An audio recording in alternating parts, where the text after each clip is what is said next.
put it into sport mode and give this thing a little rev test. Bring up the revs and go. Okay. Kind of surprised by it, but I welcome it. I never expected the V6 to have this much gusto in it.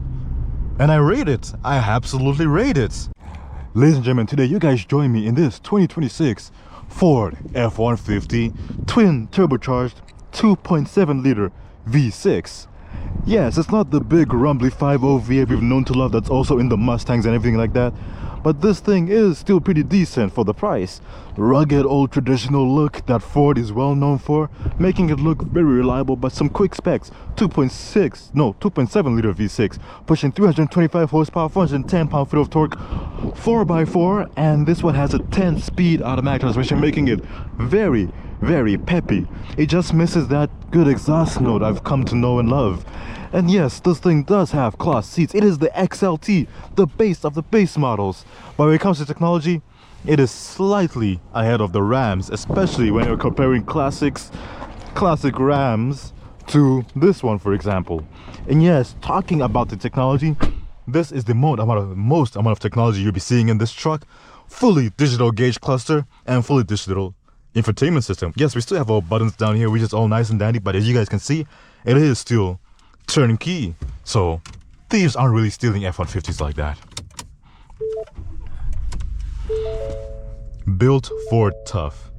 And since we're gonna be going into sport mode, let us put it into sport mode and give this thing a little rev test. Let's take a listen to this turbocharged V6 singing for us. Soft limiter at 4,000 RPM, which honestly makes a lot of sense. A lot of cars have soft limiters now, but let us go for a drive compared to the V8 version.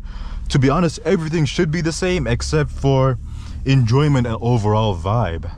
And doing a little turning radius test. Yep, pretty decent. Yes, very long wheelbase and makes turns not the easiest things. 3-point turns are arguably going to be your enemy, but overall it's not too terrible.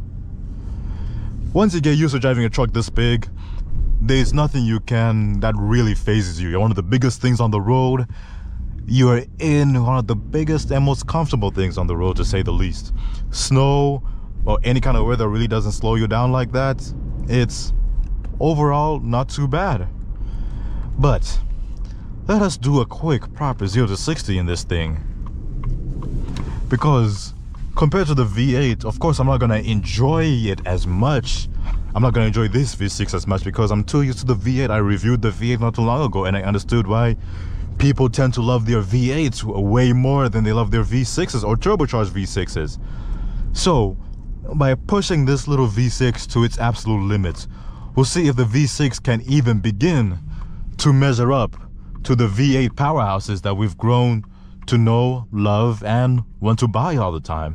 Because let's be honest, the only reason you're getting a V6 is because you want better gas mileage, to each their own, and maybe they're also cheaper and more affordable compared to the V8s, because the V8s, everyone wants a V8, but not everyone exactly wants to go out and get a V6. And acceleration?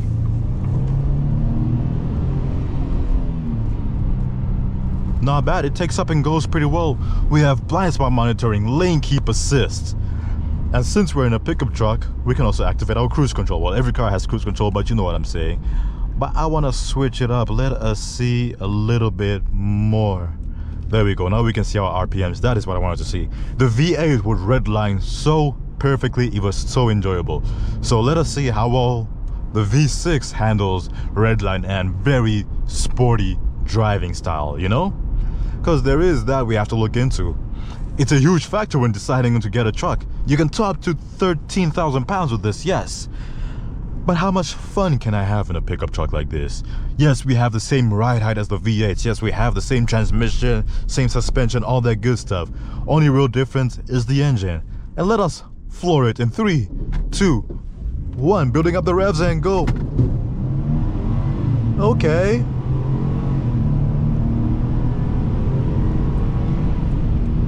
buggers pretty quickly for something that's sprinting uphill. Holy. Decently quick, to say the least. Kind of surprised by it, but I welcome it. I never expected the V6 to have this much gusto in it. And I rate it. I absolutely rate it. Yeah, man, surprising, really. You should tell by the way I'm talking, I was really not expecting it to haul quick. The twin turbocharged V6 and this one is actually pretty good. And the transmission, again, is the same one that's in the V8, so you know it's peppy. You know it's good. I'm just like really surprised is all. I just didn't expect it to be this good. The more you know, I guess, yeah. Interesting. Very, very interesting stuff. But I want to do that again. Let's do a proper 0 to 60. And before we do that, let's say someone cuts me off in this new truck. Let's see how the horn sounds. In 3, 2, 1, horn test. No, it doesn't sound like something that should be coming out of a truck. That sounds too light. Sounds too playful to be something coming out of a truck. Yes, it might scare you, yeah. It's high-pitched enough to scare somebody, but it doesn't have the bass or the terror I'm looking for. Nope, not in the slightest. But let us do a quick little 0 to 60. We're gonna turn off our traction control. So it's 0 to 60 test in 3, 2, 1. Building up the revs and launch.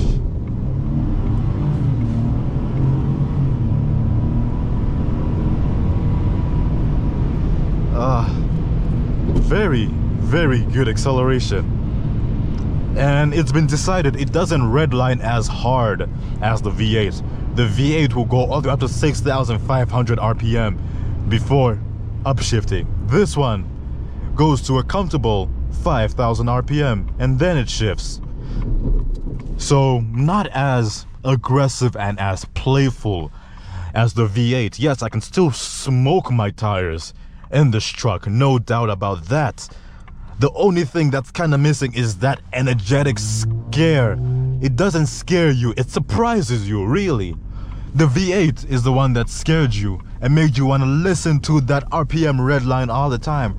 This one is more laid back, more chilled out. It's like, okay, clearly we need to get somewhere fast. And I'll get you fast, but it's not going to be the most visceral and most jaw-dropping experience that makes you giggle like a little kid in a candy shop. It lacks the V8 authenticity, really. Wow, I could not say that word, but anyway, still a good truck. Very, very simple. And if you're a single bachelor such as myself, this extra feature is completely useless to you. If you had a girlfriend or anything of that sort, you can move the seat up here and the girlfriend could sit right beside you. But since you and me are single, we don't need that. We just put the seat back down and think nothing of it, like nothing ever happened. So yes, this truck does make a little bit of fun of you if you're a single person, because you just bought an extra accessory, you bought an extra seat that you're never gonna use. That's it. But since we are gonna be cruising in a straight line for a hot second, we're gonna turn on our lane keep assist, get our cruise control up and running, and that is set. It is not adaptive cruise control, unfortunately, but instead of having adaptive cruise control, we have voice activated settings, which we're gonna test out right now. Tune radio to 99.9 FM radio. Tuning to FM 99.9. And this is what our sound system sounds like. Yup. F-150 stuff. And remember, we can get Apple CarPlay, Android Auto on this gigantic screen. Menacing, but beautiful. And extra storage over there, because it's American. I don't know what you're gonna store in there. We all know what the Americans store in there, but yeah. Now also putting the seat back down because it is bugging me. Come on, I can't do it. That's the thing that sucks. If you're single and you put the seat up, it's gonna be so hard for you to pull it back up. Now, turning on our cruise control again and just cruising. Simply cruising. But yeah, if you're not really pushing it and you want to save even more on gas money, you can put it in eco mode. The most eco-friendly mode this big body pickup truck has to offer. Might not really do much because you remember you're in a twin turbocharged V6. You're already saving a decent amount of gas, especially if you're not towing or hauling a lot of people. But doing this just gives you a little bit extra, you know? Makes your life a little bit easier, makes the gas bill a little bit cheaper. And some people love that. Remember, that is one of the main reasons you would buy a V6 over the V8. Cheaper on gas, and most likely cheaper on insurance, because nobody is stealing a V6, twin turbocharged V6. And since this one is also a little bit more traditional, a little bit more primal in its design style, very rugged and very old school, with even a turnkey, thieves are not really looking towards this one to try and steal or get their hands on, you know? It's a little bit more simpler, but it gets the job done. What more do you need? And as you guys can see, we have this whole amount of information at our disposal. Coolant temp, transmission temp, all this fun stuff that the truck provides you. Because, let's be real, some people do check their F-150s off-roading. Most people don't, but a handful do. So yes, we also do have an off-road mode for mud and uneven mixed terrain, putting us in 4x4. And yeah, it's beautiful. They've thought about it legitimately everything. And look at this 4x4 screen. That is beautiful to look at. Ford has really done a good job, especially with the customization and aesthetics of this. This just looks nice to look at. Helps me with a little bit of more low end torque so I can grip better. All four wheels have power now. Like, this will be perfect for uneven ground. But let's say it is snowing outside and it is very, very slippery. Well, Ford has thought about that too. They've put it into slippery for icy, wet, and snowy roads. What does that do for us? Well, I'll show you. Usually when I floor it in sport mode, it usually takes off and goes. But in this mode, I'm flooring it. Took it a hot second for it to register. So what snow and slippery mode does is that it dulls the throttle response. So it's not too punchy. Because if it's too punchy, you'll lose traction. And by losing traction, you're going to end up in a ditch. But with slow and ice mode, that kind of is eliminated a little bit. So it's a huge win. That's just one extra thing Ford has thought about when making this big body pickup truck. And yes, we can drive like absolute bullies on the road. We're in a full-size pickup truck. Not many things are bigger or heavier than us. So we can just throw our weight around a little bit and just not be a good person. Though I'm pretty sure if you're driving the 6-cylinder, you are a pretty chill person. And the car encourages you to be chill. Not as much power as the V8, not as crazy as the V8, and doesn't make you as giddy as the V8, encouraging bad decisions. The V8 drivers, however, have so much power, and I'm talking about the Raptor owners. Any truck owner with a big enough V8 with enough power will let it be known that they have that kind of power. And they love it, and they live for it too.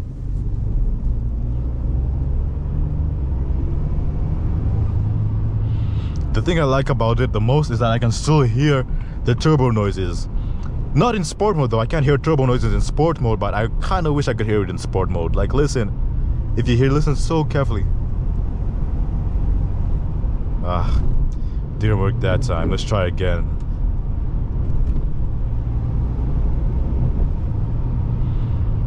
Then it downshifted instead. Oh well.